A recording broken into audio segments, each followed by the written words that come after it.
What's going on YouTube? This is Newo, and I'm here today with another sound design breakdown, this time for G7G, which is a collaboration with 92Jelani, which we released on June 3rd with Ambivalent's label Valence. Thanks to everyone who's been supporting the release so far, and definitely go purchase a copy. And also check out 92Jelani's music, follow him, subscribe to his channel. I will link his channel in the description below. So the sound on this record is like so. It's kind of a warehouse tension holding, big, I guess, sounding synthesizer.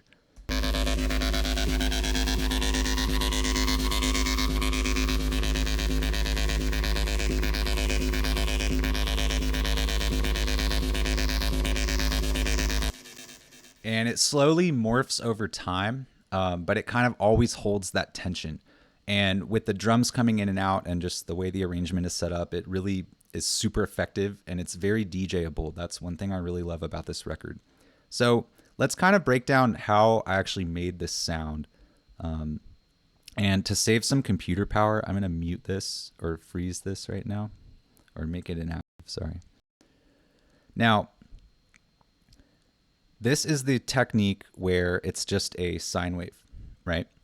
And it's a sine wave that is playing at the same frequency as the kick drum. And then when I was designing the sound, it was a more like a loop, like a 16-bar loop. And then I was just kind of like, screw it, and just played that the whole way through.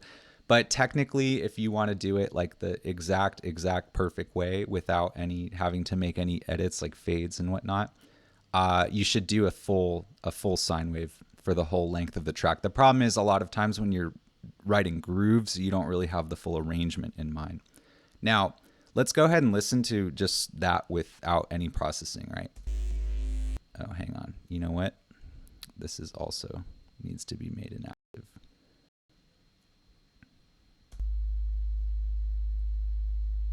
So yeah, it's just a sine wave. It's just a bass note.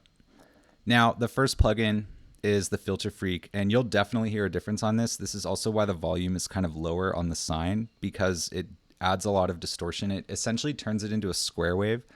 And I started with a preset because I usually start with presets on this, but I don't always use the presets. I usually just modify them from there. So it says staccato eighth notes, but it's doing a quarter note with a sweep up and a lot of internal distortion. Now, because I love Filter Freak, there's another Filter Freak on here, and it's very similar. It's started with a preset, but it's not playing the preset. It's doing 16 bars of kind of a more custom rhythm, but a lot of modulation on there, a lot of internal distortion.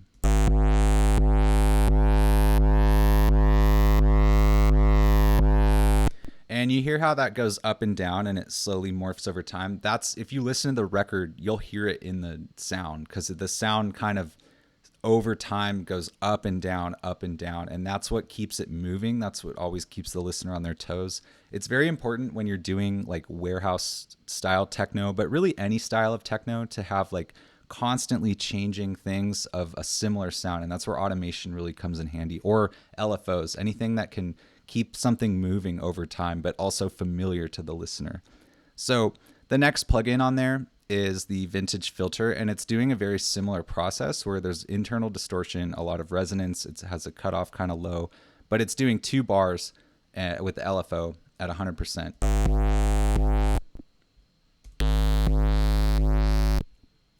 And then from there, just some compression, and that's just kind of keeping it at a consistent level. It's not sidechaining because it's too early in the sound design process to sidechain right now.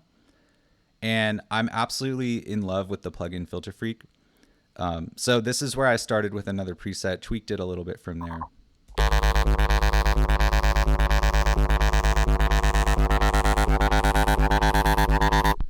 And that's what really makes the sound like this record, because that's the defining characteristic of the sound. And what's cool is it's not in there the whole time. The automation has it come in and kind of peak throughout the main chunk of the record, and then it slowly, as you approach the mix out for DJ purposes, it kind of goes back to how it started. So the talk box is the next plugin that was placed in, with also automation intentionally in relation to the arrangement. So on the arrangement, it's like the automation for the talk box. It comes in just like right on the, there's a little breakdown. It's not a huge breakdown, but it comes in just to give it like that difference, you know, and just keep the record interesting. And let's hear that right now. And especially because this sound sits in such a large space, you really notice that more with all the like further analog distortion and analog processing that comes into the mix. Because one thing I should note is, you know, like all of my other tracks, I mix a lot of stuff in the studio. So when 92Jelani and I took this to the studio, you're hearing like the final draft of it, but the final actual release record version of this sound is not that different. The only difference is there's like a little more, you know, analog saturation. We obviously, because the studio is balanced and has great monitors, it's just like more sculpting. It's not, you're not doing sound design at that point. You're just balancing everything, making sure it's going to hit on a large sound system properly. From there, the enhancer, and this is a harmonic generation plugin. I've used this in a lot of my other videos. It's great because it kind of just beefs up sounds. So let's hear how that sounds.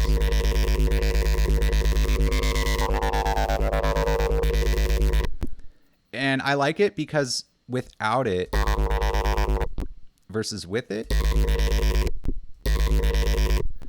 it just like sits lower in the mix. There was a lot of like higher frequency distortion that was sticking out to me, and it wasn't like tucked in there as well. So that tucked it in there how I wanted it to. From there, just some EQ and the standard, you know, boost, sweep, and cut technique. Nothing crazy.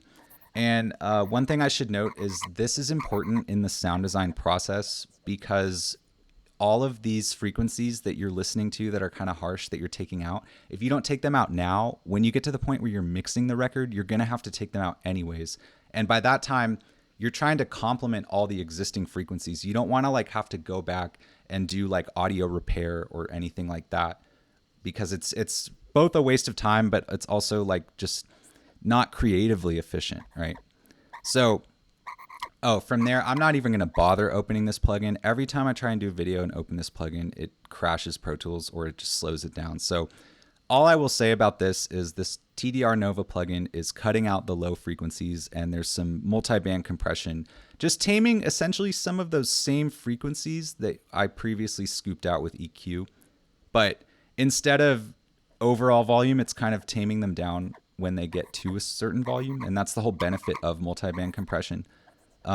From there, just a little bit of sidechain, because at that point I kind of had a concept of like where the sound was going. So to save some CPU, because my computer, this is my old computer, I did get a new computer, but this thing is barely hanging on. So let's make this inactive.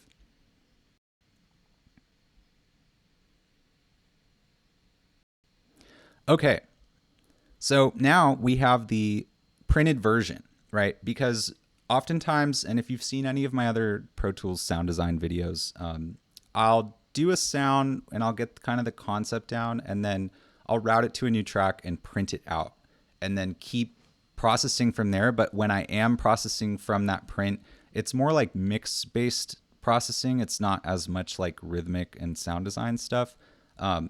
And so that's what you'll see here. There's a little bit of more like sound design enhancement stuff, but it's mostly mixing, where I'm boosting a little bit of the mids with the Kramer. And then again, just cutting out very specific frequencies with EQ. And I never really cut more than like -3 unless it's an extreme situation. The Kramer tape, I don't use this thing that much, but when I do, it's fantastic. It just kind of glues everything together, just boosting the input a little bit and taking the noise down. Now, previously I was cutting with EQ. There's two EQs that I really like to boost with, other than the API console EQ, because that's the best EQ to boost with. But the Kramer HLS and then the Waves REQ.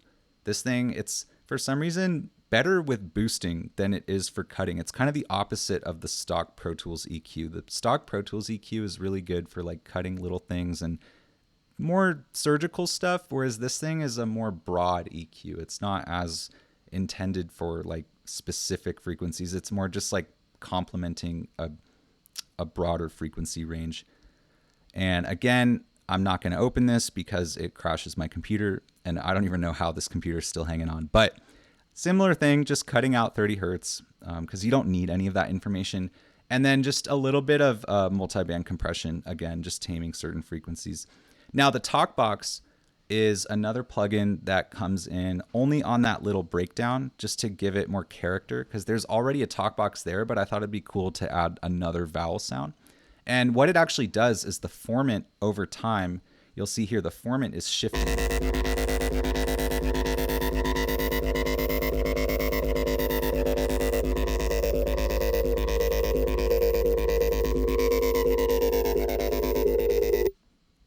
So it's not like throughout the whole record. It's one of those things that comes in, comes out, but it's very effective when it does. From there, just a little more EQ, and then just some more compression. And this is more because the sound at this point was very staccato, and I wanted to tame those like little peaks without changing how it sounded too much or flattening it too much. So that's why the ratio is really low, as well as the threshold. And it's on Opto, which is more like an LA2A, and it's pretty slow. But it's enough to catch it. So let's make that inactive. And then now, if we go to the last printout, because then from here, you'll see the input on here is just, it's a print channel. So I just routed the audio to that, and instead of committing it, oh, actually, no, you know what? I did commit this. It's been a minute since I opened up this project, but whether you print or commit, it's a very similar thing. The only reason that you would want to print instead of commit is if you're doing like a through channel where you have either more compression or just some harmonic stuff, and you're trying to control your gain staging, because sometimes you can commit something and it'll come out not at the level that you want. So let's go ahead and make these active. From there, the now printed lead sound, it's going into these auxes, and one of those auxes is the black hole. And this is another one of those plugins that's very CPU intensive on at least this specific machine. But the black hole, it's just a gigantic reverb, gives it a huge space. The one band EQ is just cutting out like, I think like 100 hertz and below, just all the bass and mud, because the sound is very bassy, but also the drums and toms on it are like so bassy, and that's like the backbone of the track. You don't need that in your reverb. It just makes everything muddy. And then wider is really just like a stereo expansion plugin. It's a cool plugin though, because it's mono compatible, because it's not the Haas effect. It's actually an algorithmic based expansion. I don't know how it works, but it sounds great. So the main aux that's like giving the sound a little more flavor is it's a frequency shifter, and in the record you'll hear it, it's more like a delay, and that's also what's adding to like the huge space that this sound sits in, hence the preset Cave. And I was again just scrolling through different presets on here. This is a free plugin, by the way. I definitely recommend checking it out. It's the Melda frequency shifter. But yeah, just going through presets and listening to what sounded cool. And even though it's a frequency shifter, it has this like very springy, heavy feedback delay that I thought sounded great.